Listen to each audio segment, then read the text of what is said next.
Welcome back to the channel, lads. It's episode 6 of our Blackburn Rovers career mode. It's 31 days until the January transfer window opens, and it's a busy Christmas period for us. Oh my God, 6 games that we have to play. At the end of December, we would have either cemented our place as definitely one of the top 6 contenders, or we might be dragged into the mid-table fights. To be honest with you, we don't want that to happen. We don't want to, whatever happens, we don't want to repeat another, long, hard Champions League. I wish championship season. Whatever happens, we want to get promoted this season. Ideally, I would like to do it via the automatic promotion. But if we have to go into the slug fight of a or slugfest of a playoffs, then I wouldn't mind that either. The most important thing is that we get ourselves promoted at the end of this season. But the fact that we have now, we are now in the month of December, that means we've got a few players on the team, a lot of players actually, with 7 or less left on their contract, which we might need to start reviewing that pretty quickly. There are a lot of them, by the way. And let's take a look. We've got Lewis Baker, 6 months. He's on loan from Stoke City. I will probably, send him back to Stoke City. The fact that he's on 18k a week, and if you have a look, he's only played 3 games for us. I don't think he's been injured. It's not his fault. Don't get me wrong, but 18k a week, he needs to be doing a lot more than that for us to remain here. I probably will send him back as soon as the January transfer window opens and save some of that wages. You wonder why we're skint, right? Here's Kozia Dewberry on loan from Brighton, almost 10k a week. He's 60 rated, and he's not bloody kicked the ball for us in the league. He's played 2 games in the Carabao Cup, and he's on 10k a week, being only a 19 years of age, 60 rated white player. That is just ridiculous, and we wonder why we're broke. I wonder who sanctioned these big wages. But anyway, I've got Kyle McFadden, who I'm going to let him run down his contract. He's probably going to retire at the end of the season. Maybe not. He probably will end up as a free agent, but 37 years of age, we wouldn't be giving him a contract, exactly the same as Danny Bath as well. He can leave at the end of the season. Sigurdsson will get a new deal. Leonard will get a new deal, but no need to rush into that. He's not 23 yet. It means the Bosman rule can't kick in with him just yet. So we can take our time to give him a new contract. Exactly the same as Tyrese Doolan, who is not 23 yet, although I'm not sure when he turns 23. So we have to watch out for that. We have got Joe Hilton. I'm going to let him go as well. I'll let him run down his contract. Dominic Hyam, 70 rated, 6'2". He's been quite good for us. He's got 7 months left in his contract as well. If we can get an offer for him, I don't think so. I think teams would prefer to sign him on a free as opposed to pay some money for him.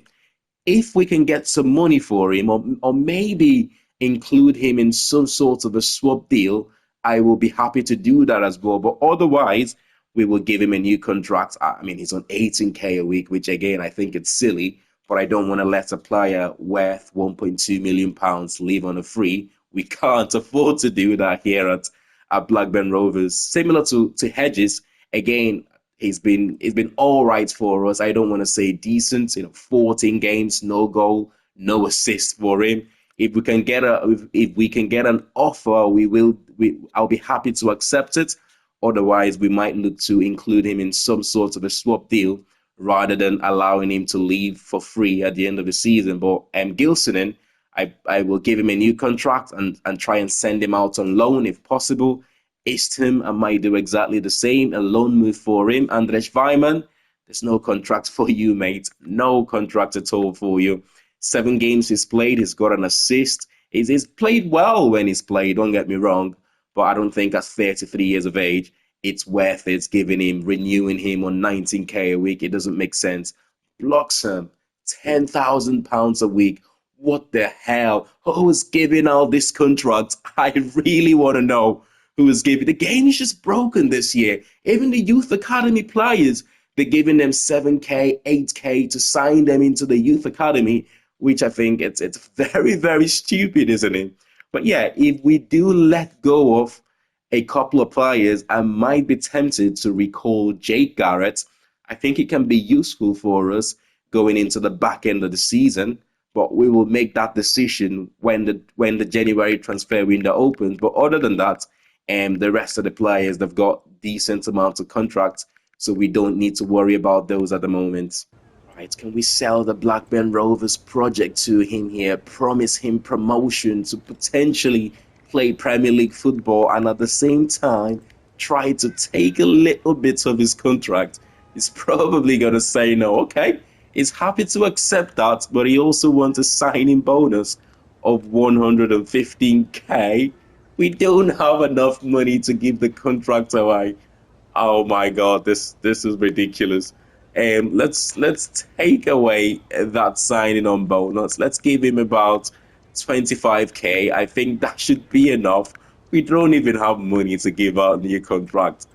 This is gonna be an absolute nightmare. We can't wait for that January transfer window to open and send back some players back to their parent club and maybe sell one or two players. Okay, we've got enough money to do this deal. I'm happy with that. And he will be extending his contract with Sigurdsson for another 2 years. Happy with that one. Couple of players that we have to worry about is Hedges and Dominic Hyam. One of those players might well end up signing a pre-contract before we have enough money to be able to extend their contracts. But the likes of Leonard, we don't have to worry about just yet. Doolan, we don't have to worry about just because they haven't turned 23 years of age yet. But as sad as this sounds, we might need to sacrifice one of the bigger names in the team. You know, maybe your Doolan, maybe your Todd Cantwell. If one of the big boys decided to pay us some decent amount for them, I don't want to.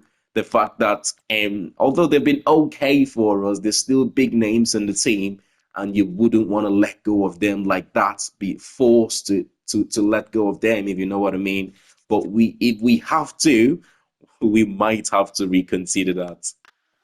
We're at the MKM Stadium, lads. It feels like they've changed the name of the stadium so many times, haven't they, Hull City?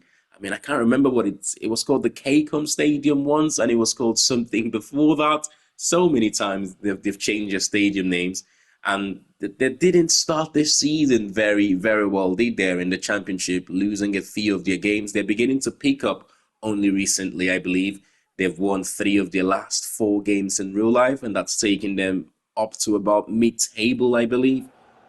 They're a good side on their day, Hull City. They lost some key players as well, which would have contributed to the slow starts to the Championship season. Let's not forget their manager, Liam Rossinia, leaving as well. And Tyrese Doolan driving us forward. They're waiting for the run from Buckley, who's finally made the run. Oh, it's in! The goalkeeper messed that one up big time. He should have collected that. It was scored one of the luckiest goals in this first half. I mean, the goalkeeper definitely should have done a lot better there. He came out as if he was going to get to the cross, but for some reason went back to his line. Oh, good cross to the far post. And is that Omar, the number 10 for Hull City? He's had a lot of space from that right-hand side earlier on in this first half. That's something we need to try and stop. He seemed to be finding a lot of space down that side. There we go again. He's come inside too. I mean, a lot of the times their winger or more from that left-hand side is hogged the touchline, but that is the first. Look at him again in so much space. Somehow managing to find this amount of space. We have got to stop that. Oh my God, it's taking the piss now, isn't it? We're playing so narrow, and he's just keeping the width. And every time he goes wide, he's got so much space. It's teasing us right now, aren't they? We just can't get the ball off them. We can't get the ball off them. I hate when they do this, though. It's out wide, but he will refuse to put the cross in. It's just predictable at times. It needs to be fixed. And that time he decides to put the cross. When he's got no space, he decides to put the cross in. I mean, sometimes the gameplay is just terrible. Buckley waiting for the overlapping run of our fullback there, but he didn't give us that option. Over the top. Oh, Gilson in. What a chance. What a chance. And that's it for the end of the first half. Funny thing, the irony about the goalkeeper coming out to collect that is what he was supposed to do for the first goal. For some reason, he didn't do that. Dangerous free kick here. Can we deal with it? It's gone short to Omar. To Slater, we have one possession back. If we can move this ball forward as quick as possible. Where is the support, lads? Come on. Where's the support? Here is the support. Pickering has made the run, overlapped. There's no one in the box. We're going to have to be patient. Buckley. Oh, to Gilson in. I think I've done a little bit too much there. I should have taken the shot with Buckley. But for some reason, I almost tried to pass that one into the net. And the space was quickly closed. 9 minutes to hang on, lads. 9 minutes to hang on to a very good victory away from home. Hull City are no pushover, by the way. It's Miller. He's got so much space on loan at Preston from Basel last season. Cross been dealt with by is it Scott Wharton? Hull City still in possession here. Back to Miller. Finally, they have a winger on the pitch who is willing to put crosses in for them. Come on, that's it, lads. We had to hang on there. The sort of final 10-15 minutes of the game because it was all Hull City.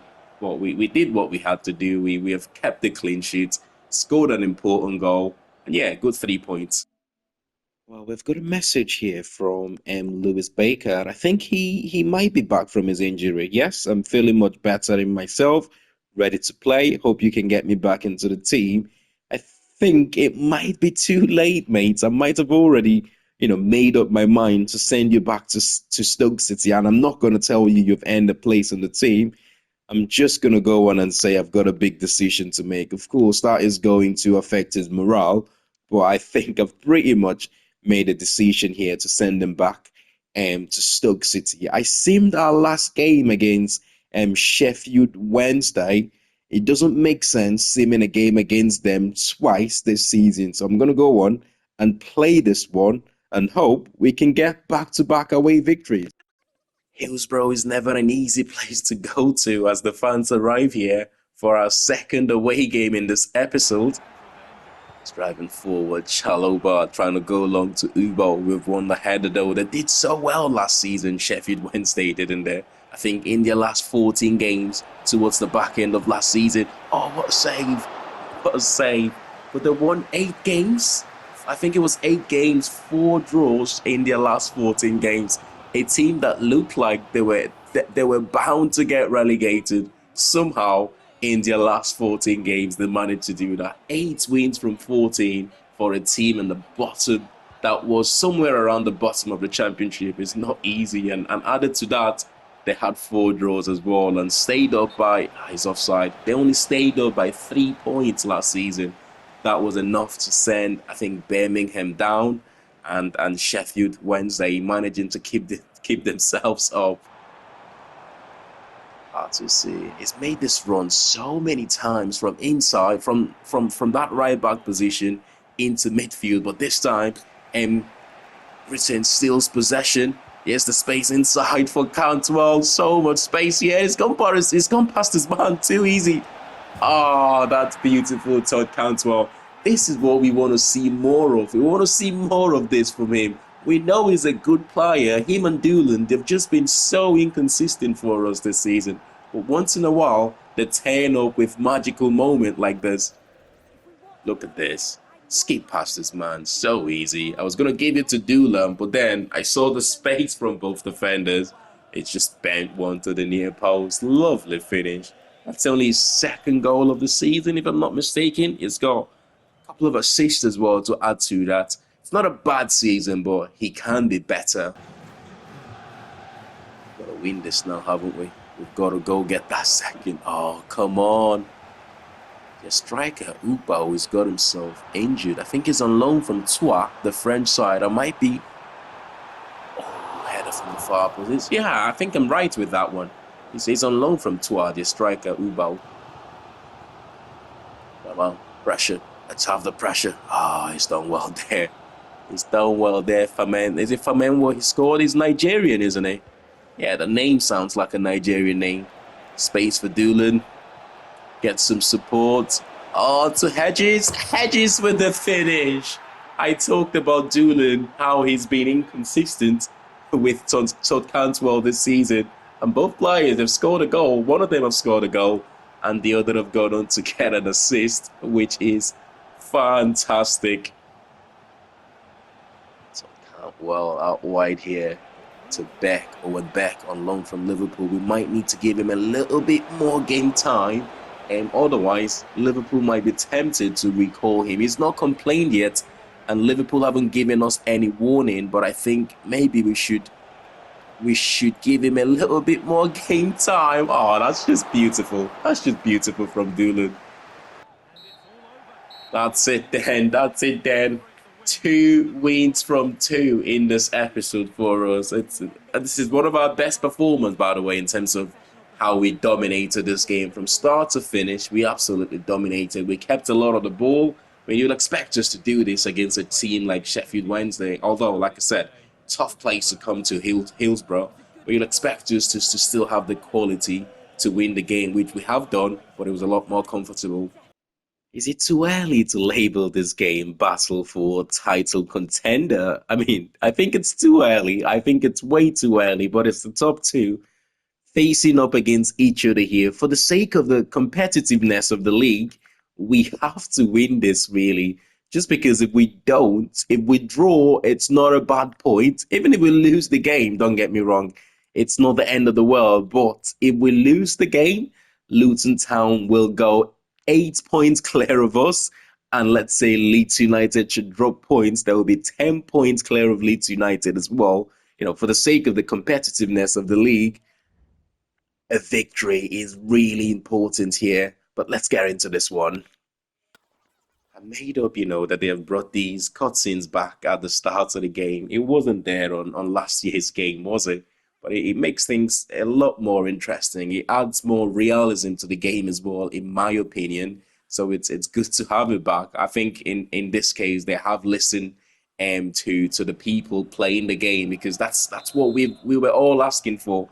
One of the things we were all asking for from last year's game. Taking away the cutscenes was a little bit disappointing. That's a cheap possession to give away here earlier on. Luton are struggling in real life, aren't they? Yeah, they are joined up here on the game, which, given the quality they have, you would expect that. But they're struggling in real life, man.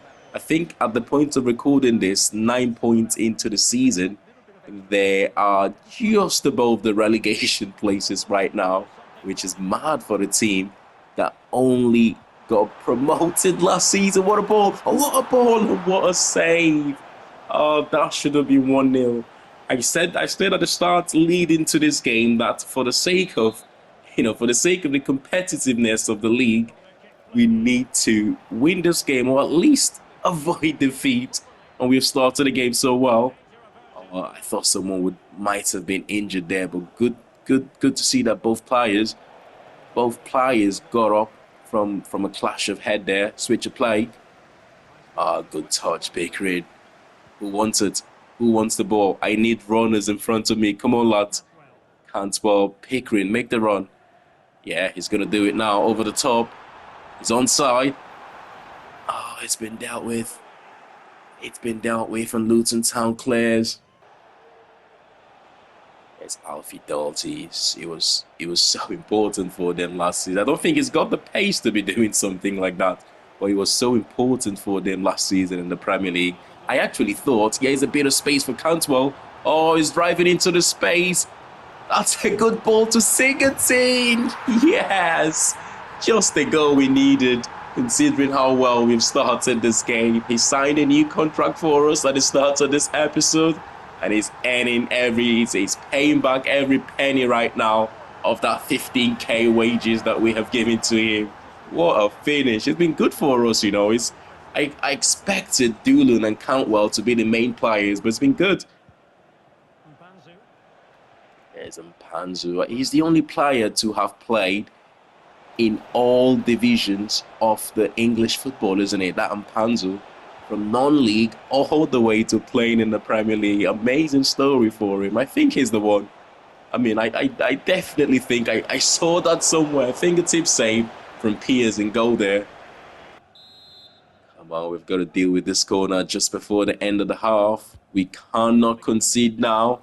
Sigurdsson is cleared on the near post, only to Anderson though. He's been forced backwards. But to Kraus back to Anderson. The big centre half is going on one of those mazy runs forward. They took their time there, didn't they? You'd expect them to put the ball wide, put that cross into the box.